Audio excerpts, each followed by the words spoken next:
Dilarang menginjak rumput terlalu bersemangat. Setiap detail harus dirawat demi menyambut kedatangan Barcelona. Dengan nada ironis, Corriere della Sera mengomentari kemenangan tipis Inter Milan 1-0 atas Verona lewat penalti Christian Aslani. Kemenangan ini menjaga jarak Inter tetap 3 poin dari Napoli dan menjaga asa, meski secara halus diakui peluang Scudetto kini kian tipis. Menurut harian tersebut, Scudetto kini hanyalah selingan di antara final Liga Champions dan rasa penyesalan, menyiratkan bahwa fokus utama Inter kini sepenuhnya tertuju pada semifinal Liga Champions melawan Barcelona. Dengan hanya 3 laga Serie A tersisa, melawan Torino, Lazio, dan Como, Corriere menilai kecil kemungkinan Nerazzurri mampu mengejar Napoli yang dilatih Conte. Inilah alasan dibalik rotasi total yang diterapkan pelatih Simone Inzaghi dalam laga kontra Verona. Namun, meski menurunkan skuad cadangan, Inter tetap mampu mengamankan 3 poin. Kini, semua perhatian dan energi dialihkan ke laga besar kontra Barcelona di pentas Eropa.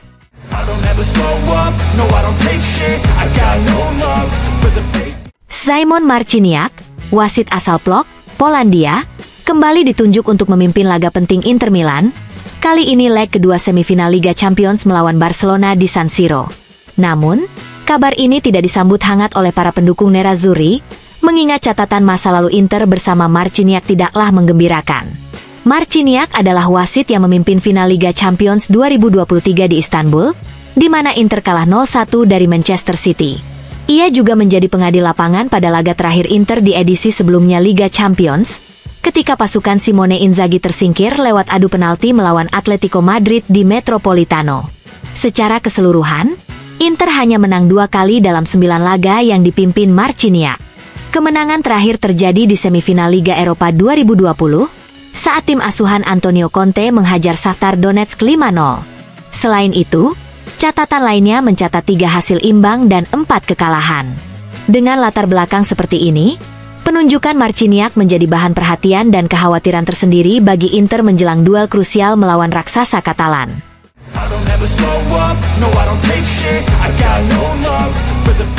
Penunjukan wasit asal Polandia, Szymon Marciniak, untuk laga leg kedua semifinal Liga Champions antara Inter Milan dan Barcelona memicu kontroversi di media Katalan. Meskipun penunjukan ini sudah banyak diprediksi sebelumnya, media seperti Sport dan Mundo Deportivo tak ragu melontarkan kritik keras terhadap sang wasit yang sebelumnya memimpin final Liga Champions 2023 di Istanbul. Sport bahkan secara terang-terangan menyebut Marciniak sebagai pendukung Real Madrid, mengingatkan pembacanya pada 2 kekalahan berat yang diderita Barcelona saat menghadapi PSG dan Juventus di musim 2016-2017, yang saat itu dipimpin oleh wasit yang sama. Tak kalah tajam, Mundo Deportivo menyoroti keputusan-keputusan masa lalu Marciniak yang dianggap menguntungkan Real Madrid. Salah satunya adalah keputusan menganulir gol Julian Alvarez dalam adu penalti melawan Atletico Madrid, yang dibatalkan tanpa tinjauan ulang setelah VAR menyatakan ada sentuhan ganda. Kritik juga dilayangkan kepada duo wasit VAR, Dennis Hingler dan Paul van Boekel, yang pada tahun 2022 dinilai gagal memberitahu wasit Slavko Vincic tentang handball jelas yang dilakukan Denzel Dumfries di menit ke-92 dalam laga Inter versus Barcelona, setelah tembakan Ansu Fati. Sebelumnya, gol penyama kedudukan Pedri juga diperdebatkan karena Ansu dituding menyentuh bola dengan tangan secara tidak sengaja usai bola diblok oleh pemain Inter. Penunjukan Marciniak dan wasit-wasit yang pernah dianggap merugikan Barcelona membuat media Katalan mempertanyakan netralitas kepemimpinan wasit dalam laga penting nanti.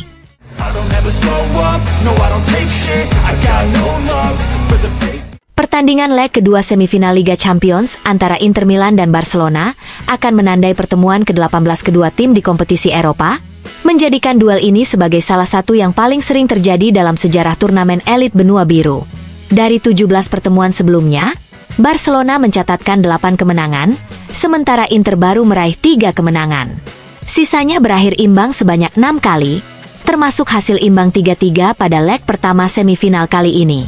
Statistik ini menempatkan duel Inter-Barcelona di urutan keempat dalam daftar pertemuan terbanyak di kompetisi besar Eropa, di bawah Bayern Munchen versus Real Madrid, 28 kali, Juventus versus Real Madrid, 21 kali, dan Inter versus Real Madrid, 19 kali. Menariknya, 2 pertemuan terakhir antara Inter dan Barcelona di Liga Champions selalu berakhir dengan skor identik 3-3. pertama pada fase grup Oktober 2022, dan kemudian pada leg pertama semifinal musim ini. Catatan ini membuat pertemuan di San Siro nanti diprediksi kembali menghadirkan drama tinggi dan gol-gol spektakuler.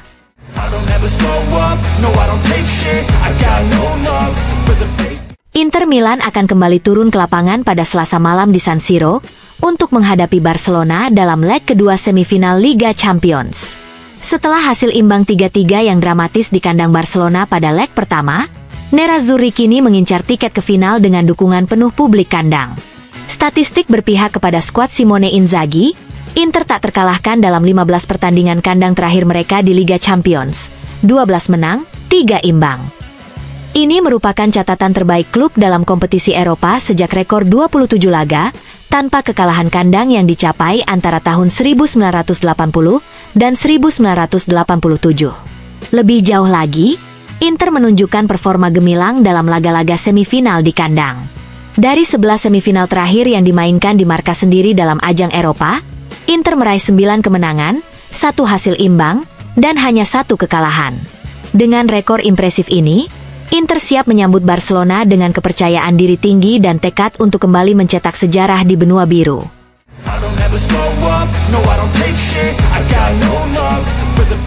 Inter Milan dan Borussia Dortmund tengah meningkatkan tekanan dalam perburuan Luigi, pemain muda berbakat berusia 17 tahun milik Palmeiras.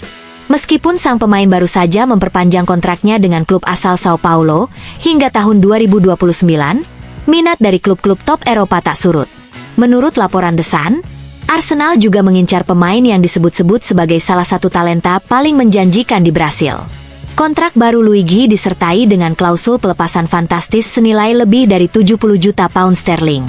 Pemain yang bersinar dalam perjalanan Palmeiras hingga final Copa Libertadores U20 itu kini semakin dekat untuk masuk skuad utama. Ketertarikan Inter bermula sejak tahun lalu, setelah seorang agen Italia yang berbasis di Brasil merekomendasikan Luigi kepada manajemen Nerazzurri. Namun, persaingan makin ketat karena Borussia Dortmund juga aktif memburu pemain muda berbakat tersebut, terutama untuk mengantisipasi kepergian Jamie Bino Gittens yang dikabarkan akan hijrah ke Premier League.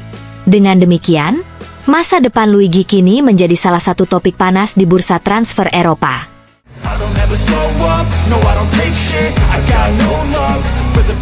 Monza resmi menjadi tim pertama yang terdegradasi ke Serie B musim ini. Konsekuensinya, masa depan dua mantan pemain Inter Milan, Danilo D'Ambrosio dan Roberto Gagliardini, kini berada di ujung tanduk.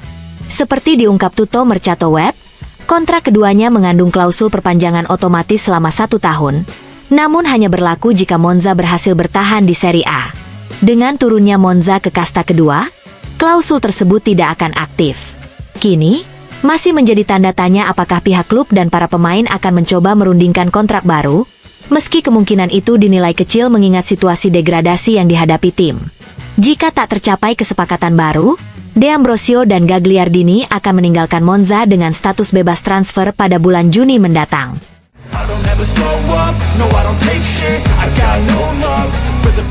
Pisa akhirnya memastikan promosi ke Serie A setelah penantian panjang selama 34 tahun, meskipun harus menelan kekalahan 0-1 dari Bari.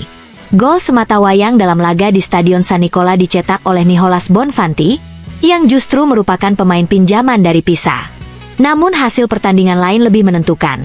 Kekalahan Spezia di Reggio Emilia resmi mengantar tim asuhan Filippo Inzaghi kembali ke kasta tertinggi sepak bola Italia. Dengan keunggulan 9 poin atas Spezia sebelum laga, Pisa hanya membutuhkan konfirmasi matematis, yang akhirnya datang, untuk berpesta. Para supporter Nerazzurri pun merayakan momen bersejarah ini di Bari, setelah bertahun-tahun penuh gejolak dan pasang surut. Momen manis ini menjadi lebih simbolis karena bertepatan dengan degradasi Monza ke Serie B, klub yang pernah menghentikan langkah Pisa di final playoff Serie B tahun 2022. Kembalinya Pisa Sporting Club ke Serie A, membangkitkan kenangan masa kejayaan di era 1980-an di bawah kepemimpinan legendaris Romeo Anconetani. Saat itu, Pisa dikenal sebagai tim yoyo karena kerap naik turun antara Serie A dan B. Klub ini juga pernah diperkuat nama-nama besar seperti Klaus Bergren, Wim Kieft, Dunga, Jose Chamot, dan Diego Simeone. Kini, sebuah bab baru ditulis. Filippo Inzaghi merayakan promosi keduanya ke Serie A sebagai pelatih, setelah sukses bersama Benevento dan ikut mewarnai musim emosional dalam keluarga Inzaghi. Sementara saudaranya Simone sedang berjuang membawa Inter meraih kejayaan di Eropa.